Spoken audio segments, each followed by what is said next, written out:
যেমনটা তোমাদের বললাম, আমি গেছি কাটোয়া। এসে মা ভাত খাওয়ার জন্য জোরাজুরি করছিল, আর আমি তো একদমই খাওয়া দাওয়া সেরে এসেছি, তাই ভাত খেলাম না। তবে ভাত না খেলে কি হবে, অন্য খাবার তো না খেয়ে আমাকে ছাড়বে না। খাওয়া দাওয়া করে রেডি হতে চলে এসেছি, তাড়াতাড়ি করে বেরোতে হবে। একদম আমি রেডি, অঙ্গরাগ বুটিকের শাড়িতে অবশ্যই। স্পেশাল দিন মানেই এখন আমার কাছে শুধুই অঙ্গরাগ বুটিক। ভীষণ সফট একটা প্রিমিয়াম খাদি কটন পরেছি, তোমরা কমেন্ট করে জানিও কেমন লাগছে আমায়।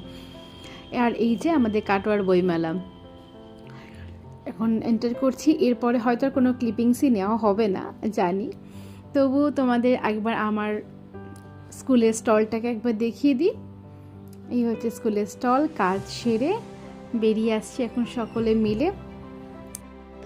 ঘুমন্ত অবস্থায় আমি ডিনার করছি।